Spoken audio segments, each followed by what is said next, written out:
In the black waters of the South Atlantic on September 12, 1942, as World War II raged across continents and seas,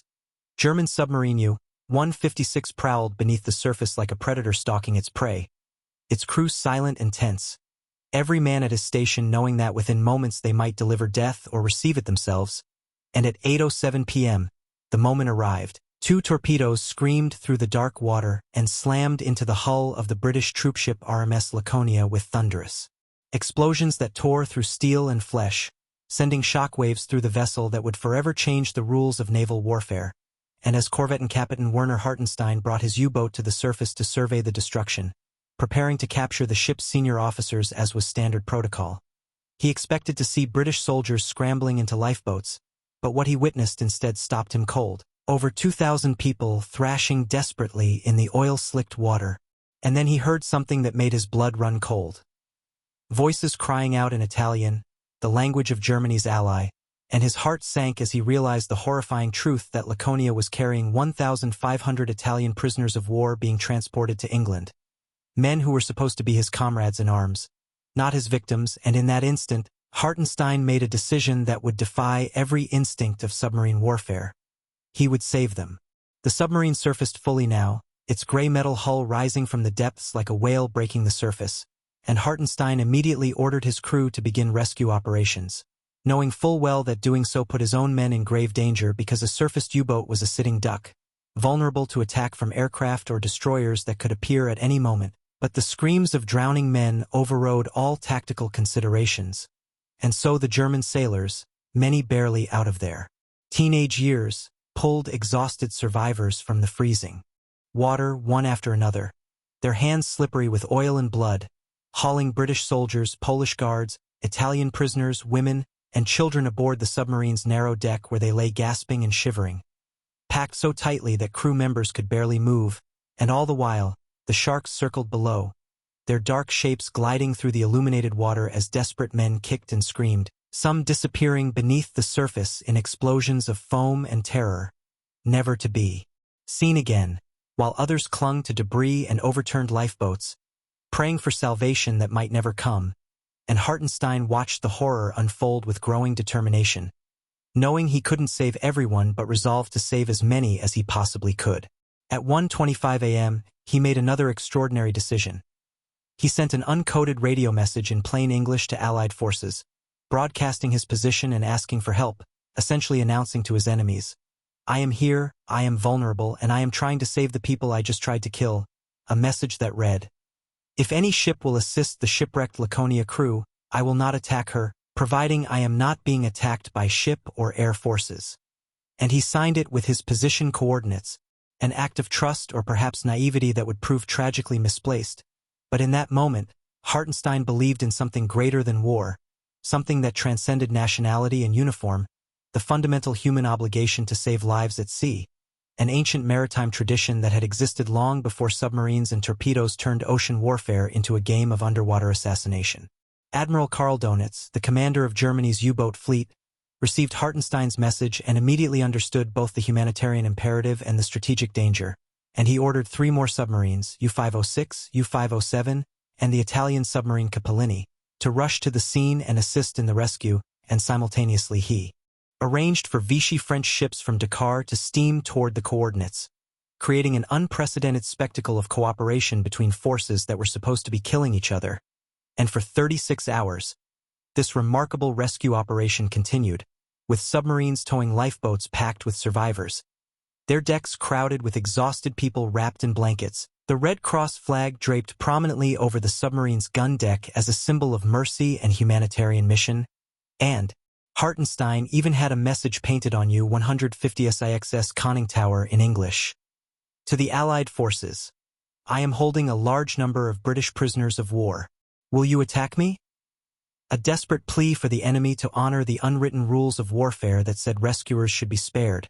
that mercy deserves mercy in return, that some things should remain sacred even in the midst of total war. But on the afternoon of September 16, 1942, as U-156 sat on the surface with 193 survivors crowded onto her deck and lifeboats in tow,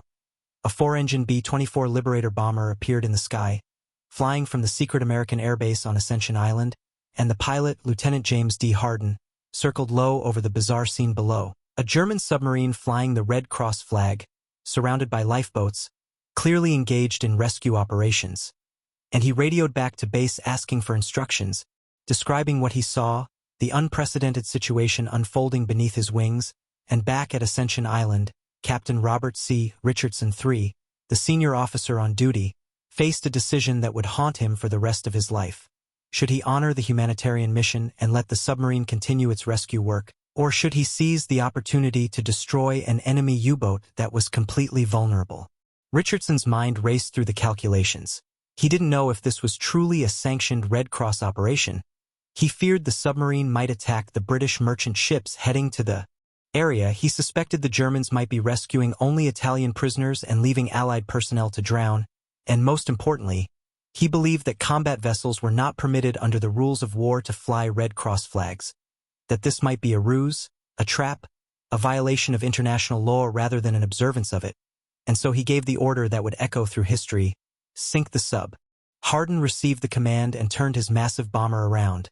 lining up for an attack run on the submarine that sat motionless on the surface, and Hartenstein,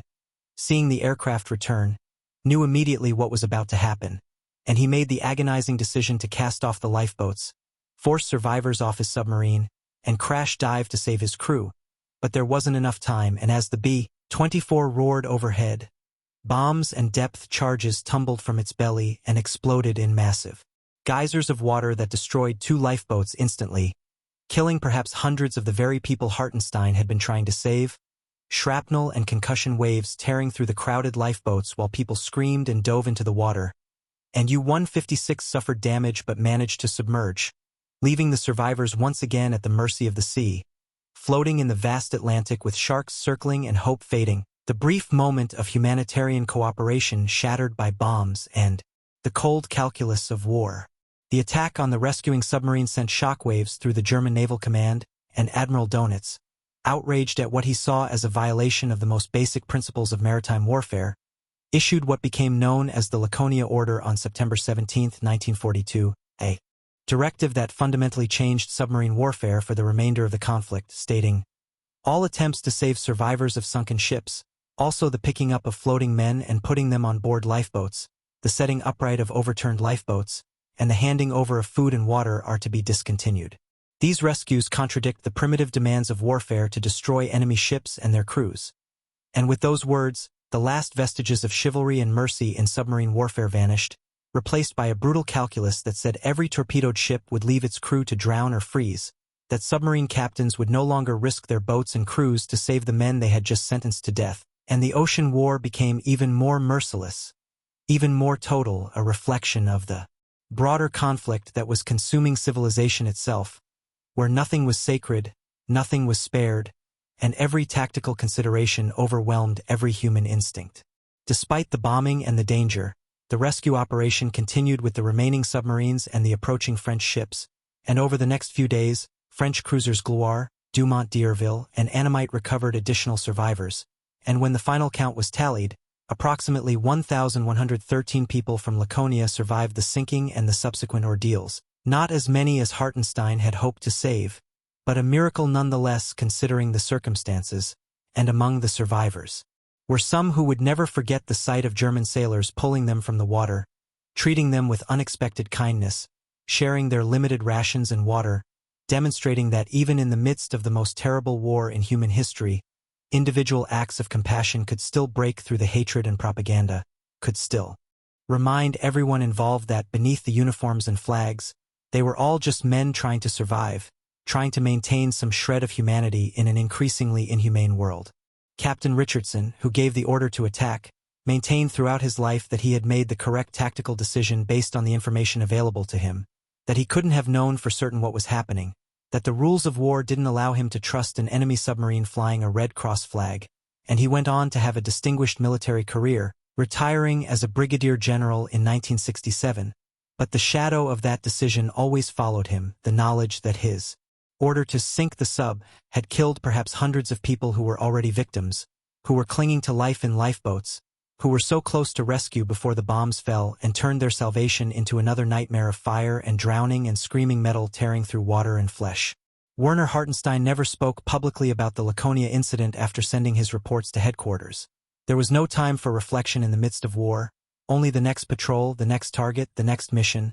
and on March 8, 1943, just 6 months after the rescue attempt, U-156 was detected and attacked by a PBY Catalina patrol aircraft from U.S. Navy Patrol Squadron VP-53 while operating 350 miles east of Barbados, and depth charges rained down from above, and this time there was no surfacing, no rescue, no mercy shown or received, and Hartenstein went down with his boat and all hands, sinking to the dark bottom of the Atlantic, his final resting place unknown. His body never recovered, just another casualty in a war that would claim 50 million lives before it ended, but his actions during those 36 hours in September 1942 would live on as one of the most extraordinary examples of humanity in warfare, a moment when a submarine captain chose conscience over tactics, mercy over military advantage, and tried desperately to save the lives he had inadvertently endangered, even though he knew it might cost him everything. The surviving Italian prisoners of war, once they reached safety, told stories of the German submarine commander who had saved them, who had treated them with respect and dignity despite being their captors' captors, and British officers who survived the sinking wrote letters of gratitude to the captains of the Italian submarine Capellini and the French ships, acknowledging the extraordinary efforts made to rescue them, with one letter reading, "We the undersigned officers of His Majesty's Navy, Army and Air Force and of the Merchant Navy, and also on behalf of the Polish detachment, the prisoners of war, the women and children, wish to express to you our deepest and sincerest gratitude for all you have done, at the cost of very great difficulties for your ship and her crew, in welcoming us, the survivors of His Majesty's transport ship, the Laconia, a remarkable document that captured the strange contradictions of the incident.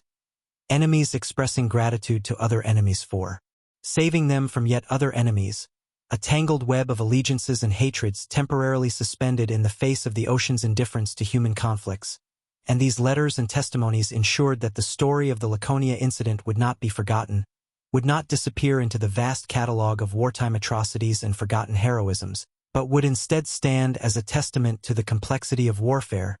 the possibility of honor even in dishonorable circumstances, and the enduring human capacity for mercy even when surrounded by death. The Laconia incident raises questions that have no easy answers. Was Richardson right to order the attack on a submarine engaged in rescue operations, prioritizing the destruction of an enemy asset over the lives of the people being rescued? Was Hartenstein's decision to surface and begin rescue operations a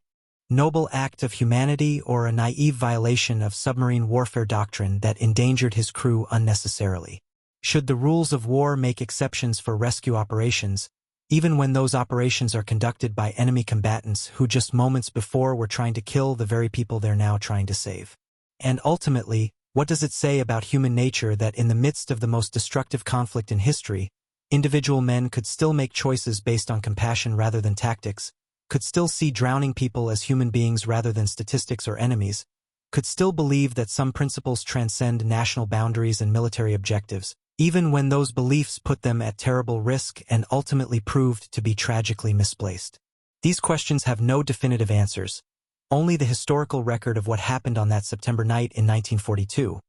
when a German submarine captain sank a ship and then spent 36 desperate hours trying to save everyone aboard, when enemy submarines flew Red Cross flags and towed lifeboats full of Allied personnel toward safety, when an American bomber pilot received orders to attack a clearly humanitarian operation and followed those orders with devastating consequences, when the ancient maritime tradition of rescuing sailors in distress collided with the modern reality of total war, and mercy drowned in the cold Atlantic along with hundreds of people who had survived the initial torpedoes only to die during their rescue, and the story ends not with redemption or justice but with the cold fact that Werner Hartenstein died 6 months later, still fighting the war that had forced him to make impossible choices, still serving the regime that had issued the Laconia order, eliminating rescue operations, still a submarine captain doing